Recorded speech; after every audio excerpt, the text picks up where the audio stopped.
Assalamualaikum warahmatullahi wabarakatuh. Alhamdulillah wa syukur ala ni'amillah.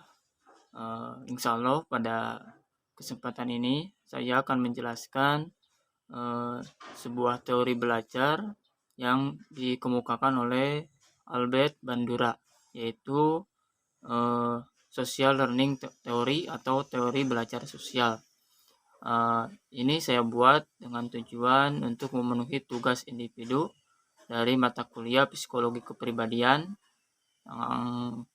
yang dengan dosen pengampu yaitu Ibu Yuyun Nuria Musli MPD. Mudah-mudahan beliau selalu diberi kesehatan oleh Allah. Amin ya Allah. Amin. Langsung pada slide selanjutnya, yaitu faktor-faktor yang membuat kita belajar dari orang lain. Apa saja faktor-faktor yang membuat kita belajar dari orang lain? Karena mengapa? Karena tidak semua apa yang kita lihat, karena tidak semua apa yang kita tiru itu kita bisa jadikan, kita bisa lakukan atau kita bisa tiru. Jadi tidak setiap yang kita amati, yang kita lihat itu bisa kita tiru. Mempunyai faktor-faktor yang tentu. Yaitu pertama, faktor status. Terkadang kita meniru seseorang yang memiliki status lebih tinggi daripada kita. Contoh dalam status pengalaman, dalam statusnya lebih tinggi daripada kita, gitu. Maka kita akan cenderung mengikuti atau meniru perilaku tersebut. Gitu. Yang kedua yaitu kompetensi. Kita cenderung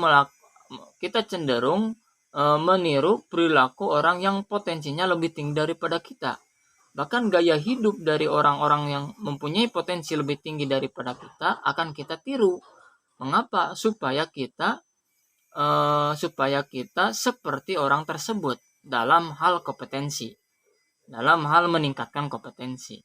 Gitu. Kemudian yang ketiga, kesamaan, bahwa kita akan cenderung meniru seseorang yang memiliki kesamaan dari kita. Contoh dalam jenis kelamin atau dalam jenis kelamin gitu, atau dalam jenis genre gitu. Kita akan cenderung meniru perilaku laki-laki jika kita laki-laki, dan kita akan cenderung meniru perilaku perempuan jika kita perempuan. Tindakan yang beralasan. Bahwasanya yang nomor keempat ini kita akan cenderung meniru perilaku orang-orang yang mempunyai alasan. Orang-orang yang memiliki orang-orang yang melakukan sesuatu itu dengan sebuah alasan yang logis, maka kita akan cenderung mengikutinya karena perilaku tersebut sangat beralasan bagi kita untuk kita mengikutinya.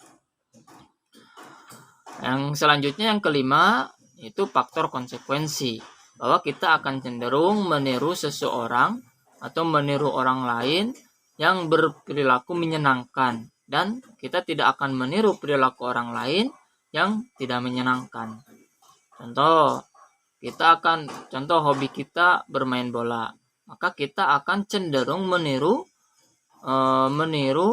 orang-orang yang memang ahli dalam sepak bola atau bintang sepak bola seperti Cristiano Ronaldo atau Messi. Kita akan cenderung mengamati kemudian meniru gaya mereka. Mengapa? Karena apa yang mereka lakukan itu sangat menyenangkan kita. Atau kita tidak menyukai olahraga voli bola, maka kita tidak akan mengamati atau bahkan kita tidak akan meniru perilaku orang-orang yang memang bintang dalam voli bola. Gitu.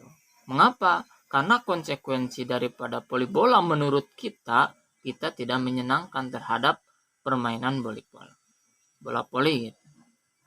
Yang selanjutnya yang keenam itu dapat diperhatikan. Maksudnya kita akan cenderung meniru perilaku orang-orang yang mana orang-orang tersebut bisa diperhatikan gitu. Mengapa? Karena tatkala kita ingin meniru orang-orang yang tidak bisa diperhatikan, apa yang ditiru? Karena mengamati dan melihatnya juga kan tidak bisa diperhatikan, gitu. Tidak bisa dilihat dan tidak bisa diamati. Maka menirunya pun juga tidak ada. Lanjut pada slide selanjutnya tentang aplikasi daripada teori belajar sosial atau social learning theory. Saya singkat dengan ARVM. ARVM itu adalah A-nya attention, R-nya retention, V-nya production, M-nya motivation.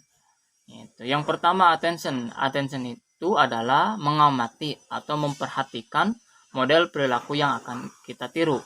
Itu. Model perilaku yang oleh anak akan ditiru, maka anak itu akan mengamati, akan memperhatikan. Itu bagaimana dia melakukan sebuah sosial, bagaimana dia melakukan sebuah perilaku, maka anak tersebut akan mengamati atau memperhatikan.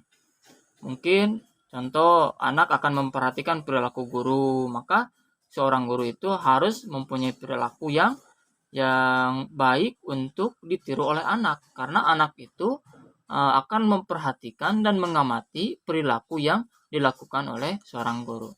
Atau yang paling banyak anak temui, anak akan memperhatikan atau mengamati perilaku seorang ibu, anak akan mengamati atau memperhatikan perilaku orang tuanya, yaitu baik ibu atau ayahnya, karena secara keseharian anak paling banyak bersama orang tuanya.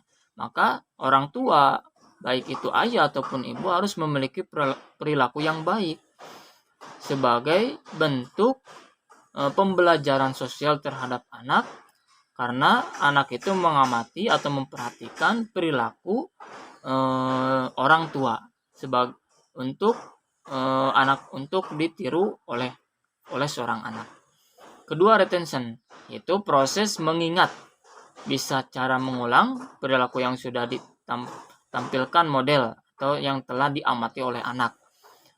Yang kedua ini proses mengingat. Proses mengingat ini atau bisa dengan cara mengulangi perilaku yang telah anak amati, baik itu seorang guru, baik itu seorang ayah, seorang ibu, ataupun baik itu artis ataupun pesepak bola ataupun siapa saja yang anak telah mengamati dan telah memperhatikan, maka anak harus mengingatnya dengan cara mengulangi perilaku tersebut. Diharapkan apa yang diamati dan diperhatikan anak itu adalah sesuatu yang baik, sehingga itu apa yang diulangi atau dilakukan oleh anak juga sesuatu yang baik. Yang ketiga, production, yaitu memberi kesempatan untuk melakukan perilaku tersebut. Kalau anak telah bisa mengamati, kemudian bisa mengingat dengan cara mengulangi, maka beri kesempatan seorang anak untuk melakukan perilaku tersebut sebagai bentuk tiruan yang telah diamati anak terhadap baik itu guru, orang tua, ataupun idolanya. Yang keempat adalah motivation. Motivation itu memberi dorongan, bisa dengan bentuk memberi hadiah, pujian, atau hukuman. Maka tatkala seorang anak berperilaku baik dengan hasil pengamatan dan hasil perhatian terhadap idolanya, maka kita sebagai guru ataupun orang tuanya harus memberikan hadiah atau pujian, dengan maksud hadiah dan pujian tersebut bisa mempertahankan perilaku anak yang telah dihasilkan dari hasil pengamatan dan perhatiannya terhadap seorang.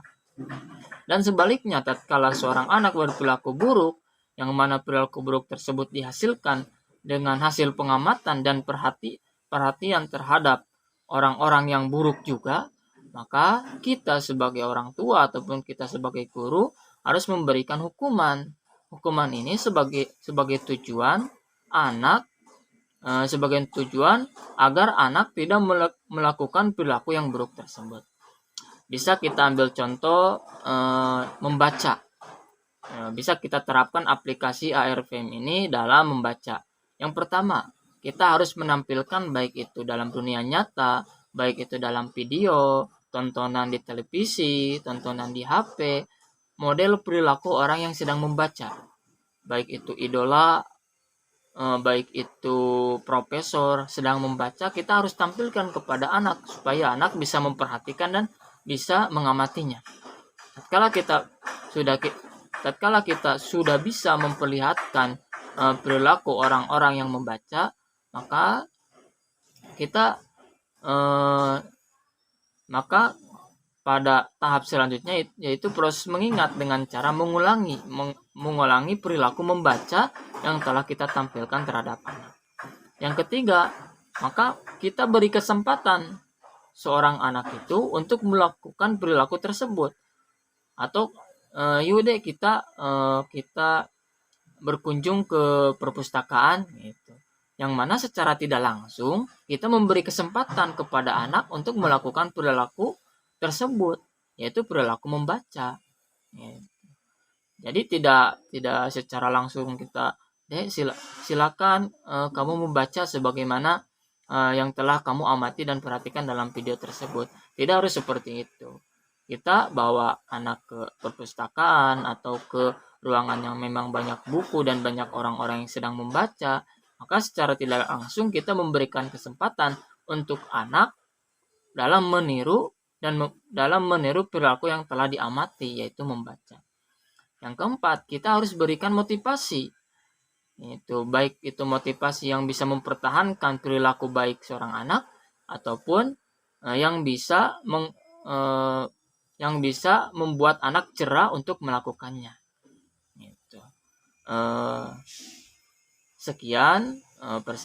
Sekian penjelasan tentang teori belajar sosial atau social learning theory yang dicetuskan oleh Albert Bandura. Mudah-mudahan ada manfaatnya.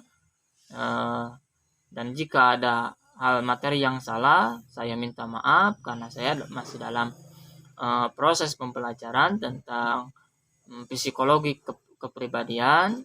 Saya harap saran dan komentarnya bisa kalian berikan di kolom komentar. Sekian, wallahu muwaffiq ila aqwamit thoriq. Wassalamualaikum warahmatullahi wabarakatuh.